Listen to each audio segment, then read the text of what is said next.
السلام علیکم۔ تہجد عشق کی نماز ہے۔ تہجد کے افادیت اور اہمیت سے کون واقف نہیں ہے؟ یہ وہ وقت، وہ مقام ہے جہاں انسان اللہ سے قریب تر ہوتا چلا جاتا ہے۔ لیکن اکثر لوگ جو یہ پوچھتے ہیں کہ کیا واقعی جو ہم تہجد میں مانگ رہے ہیں وہ مل جائے گا؟ ارے یہ کیسا سوال ہوا؟ یہ تو ایک طرح سے آپ نے اللہ کے حکم پر شک کیا۔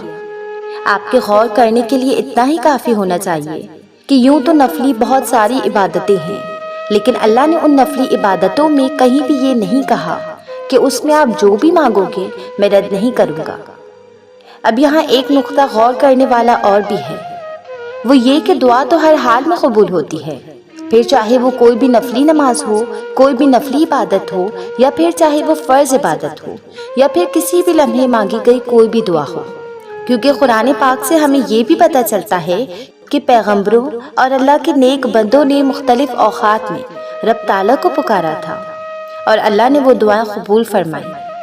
تو اس سے یہ بات تو ثابت ہو گئی کہ اللہ جو قرآن پاک میں کہہ رہا ہے کہ میں دعا قبول کرتا ہوں، تو مطلب ٹائم کی کوئی لمٹ نہیں ہے، جب بھی آپ تڑپ کر مانگیں گے وہ قبول کر لے گا۔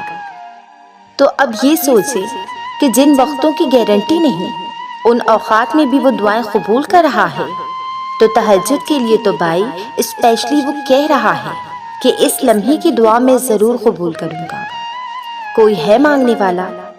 یہ کتنی بڑی بات ہے، کتنی بڑی دلیل ہے، کتنا بڑا معاملہ ہے۔ تو یہ ہے تہجد کا فرق دوسری نفلی عبادات سے۔ اب اللہ کہہ رہا ہے کہ کوئی ہے مانگنے والا، مطلب اس کے دینے میں کوئی کمی نہیں۔ وہ تو ہم سے پوچھ رہا ہے، سلیقہ تو ہمیں آنا چاہیے، تڑپ تو ہمارے اندر موجود ہونی چاہیے۔ اور تہجد کی دعا میں آپ لوگ ایک خاص بات محسوس کریں گے کہ زیادہ تر اس میں جو بھی مانگا جاتا ہے اللہ آپ کو ہو بہو وہی عطا کرتے ہیں، بس مانگنے والے کو صبر اور منانے کا ڈنگ آنا چاہیے، کیونکہ یہ بھی ایک خرابی ہے کہ ہم دعاؤں کے معاملات میں اپنے گڑے ہوئے خیالات میں خود ہی پھنستے چلے جاتے ہیں اور پھر سوچتے ہیں کہ یہ ہمارے ساتھ کیوں ہو رہا ہے۔ مثلاً جیسا کہ جو اکثر نئے لوگ سنتے ہیں تہجد کے بارے میں، تو وہ خوشی خوشی یہ سوچ کر نماز ادا کرنا شروع کر دیتے ہیں، اس میں خوب رو رو کر اللہ سے دعائیں کرتے ہیں، اللہ کو مناتے ہیں، اور وہ یہ سوچتے ہیں کہ آج ہم نے جو مانگا ہے وہ ہمیں کل ہی مل جائے گا، اللہ کا فیصلہ فوراً ہی آ جائے گا۔ اور اگر ایسا نہ ہوا تو پھر یہ تو تہجد کوئی معجزے والی نماز نہ ہوئی۔ اور پھر وہ لوگ یہ بھی کہتے ہیں کہ تہجد سے تو ہمیں کوئی ریزلٹس ہی نہیں مل رہے، نعوذ باللہ۔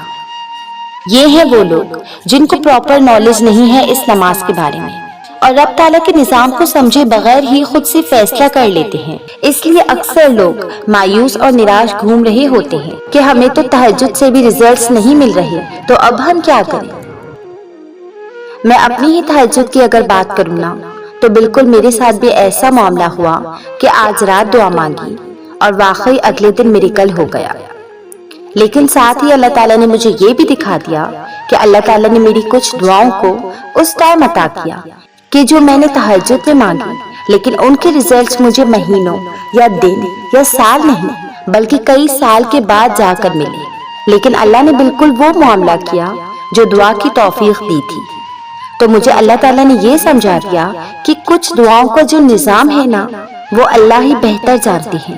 وہ فوری طور پر کچھ دعاؤں کو قبول کر لیتا ہے، لیکن کچھ کو کئی سالوں پر ڈال دیتا ہے، کچھ کو کئی مہینوں پر ڈال دیتا ہے۔ یہ ڈیپینڈ کرتا ہے کہ کس کی آزمائش اللہ نے کیسی رکھی ہے اور کس کو کب کیا عطا کرنا ہے، لیکن وہ یہ ضرور بتا دیتا ہے ہمیں ان سب سے گزارنے کے بعد کہ دعا ہر حال میں قبول کرتا ہوں۔ اللہ جو کہتا ہے نا وہ پورا فرماتا ہے، اس نے کہیں بھی یہ نہیں کہا کہ میں دعا قبول نہیں کرتا۔ اچھا اب ہوتا کیا ہے کہ جس لمحے ہم نے دعا مانگی ہوئی ہے نا، ویسے تو رب تعالیٰ نے اسے اسی لمحے میں سن لیا ہوتا ہے، کیونکہ اس کی سب سے بڑی نشانی یہ ہے کہ اس نے آپ کے دل میں اس چیز کا خیال ڈالا۔ آپ تہجد تک پہنچے اور آپ نے ہاتھ پھیلا کر مانگا۔ آپ کو یہ لگ رہا ہے کہ یہ میں نے کیا، لیکن یہ آپ نے نہیں کیا، آپ سے کروایا گیا، کیونکہ اس نے اس دعا کے ذریعے آپ کو دینا ہے۔ اب ہم انسان ہیں، ہماری عقل بھی محدود ہے، اپنے ہی خیالوں میں چل رہے ہوتے ہیں، کہ میں گیا اللہ کے پاس، میں نے رب تعالیٰ کو پکارا اور میں فریاد لے کر روز جاتا ہوں۔ ایسا نہیں ہے، بالکل نہیں۔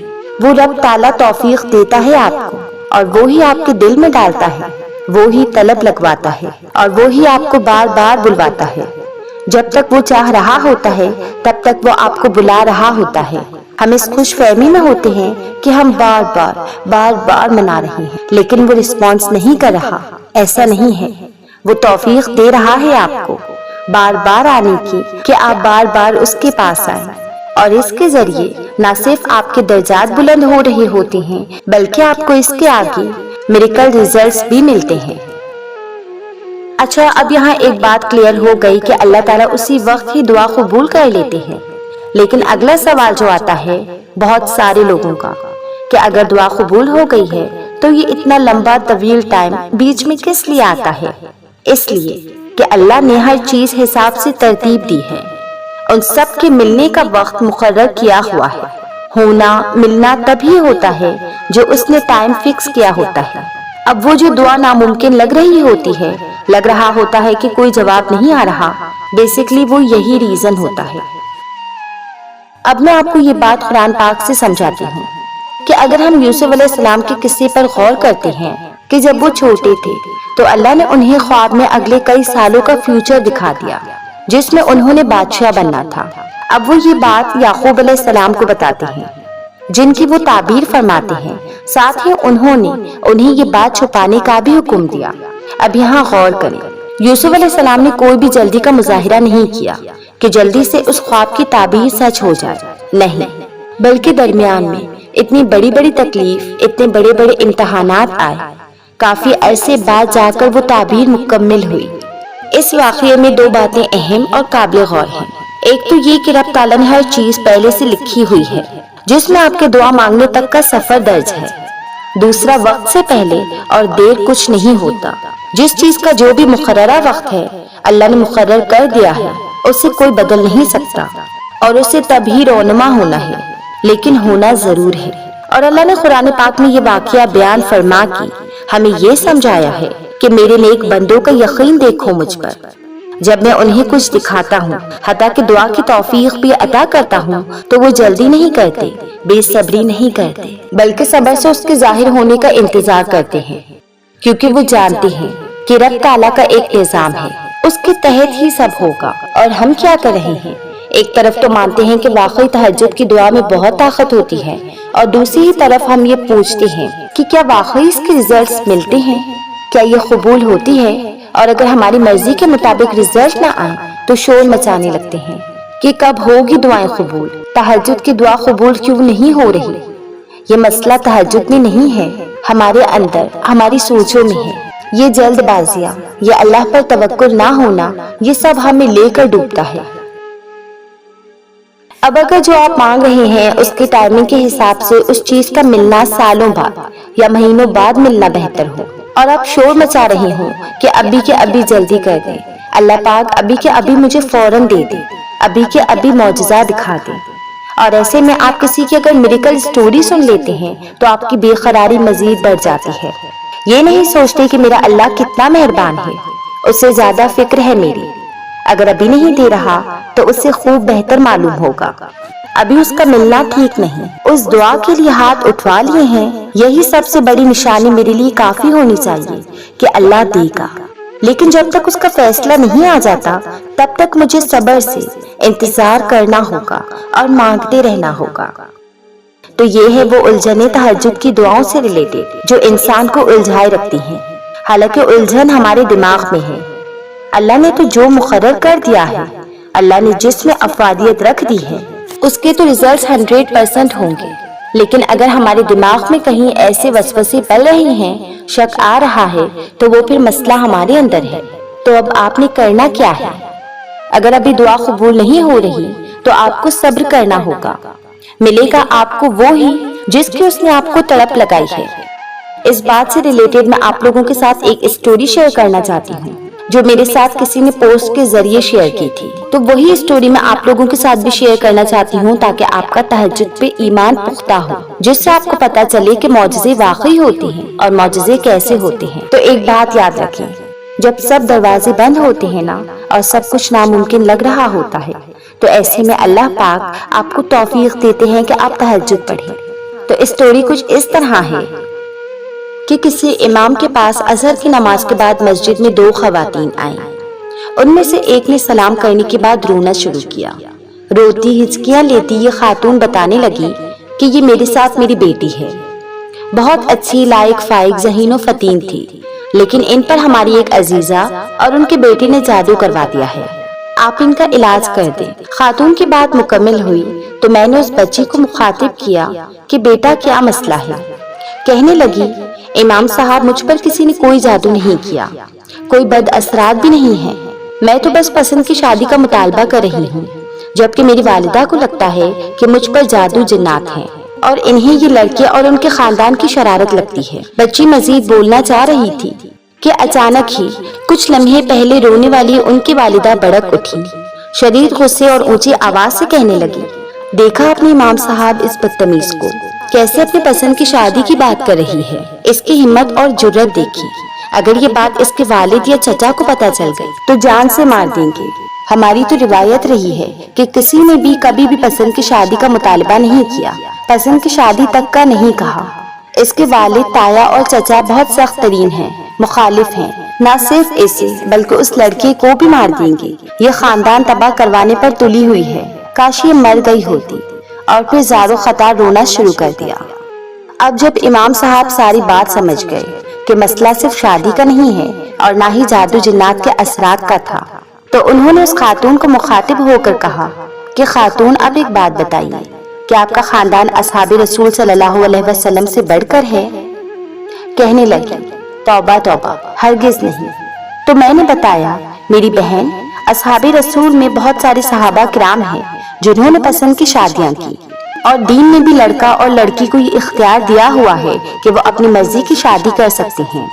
تو میری بہن، ہمیں صحابہ کے معاشرے میں پسند کی شادی کی مخالفت میں ایسی کوئی روایت یا کوئی واقعہ نہیں ملتا۔ ہاں، پسند کی شادی کے حق میں درجنوں واقعات، مثالیں موجود ہیں۔ اگر اسلام میں پسند کی شادی منع ہوتی تو صحابہ صحابیات جو اس امت کی سب سے بہترین شخصیات ہیں، کیا وہ کرتے؟ وہ جو ہر باطل روایت شکن پر امین تھے۔ تو وہ خاتون خاموش ہو گئی، کوئی جواب نہیں دیا۔ پھر کہنے لگی، آپ کا کہنا بجا اور یقیناً حق اور سچ، لیکن پسند کی شادی ہمارے خاندان میں کبھی بھی نہیں ممکن۔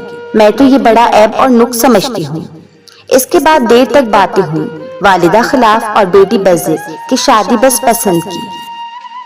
آخر میں اس مسئلے کا حل یہ نکالا کہ معاملہ اللہ کے سپرد کر دیا جائے۔ بچی کو کہا کہ آپ نمازوں کے ذریعے مدد مانگے، بالخصوص نماز تہجد، اور کوئی غلط قدم نہیں اٹھانا، اپنا رویہ اور لب و لہجہ ٹھیک رکھیں۔ آج کے بعد اس موضوع پر گھر میں کوئی بات نہیں کرنی، اور والدہ نے شرط رکھی کہ اس دوران جہاں سے بھی رشتہ آیا اس کو ہاں کرنی ہوگی۔ بیٹی نے ہاں میں گردن ہلا دی، پھر وہ چلی گئی۔ کچھ وقت گزرا، کچھ دن بعد وہ بچی اپنی بہن کو لے کر واپس آئی، بہت خوش تھی۔ کہنے لگی، امام صاحب، آپ کو اپنی منگنی کی دعوت دینے آئی ہوں، میرے گھر میں سب راضی ہو گئے ہیں۔ میں نے پوچھا، یہ معجزہ نما معاملہ کیسے ہوا؟ تو کہنے لگی، تہجد سے۔ امام صاحب، یہ معجزہ نما معاملہ اسی سے ہوا۔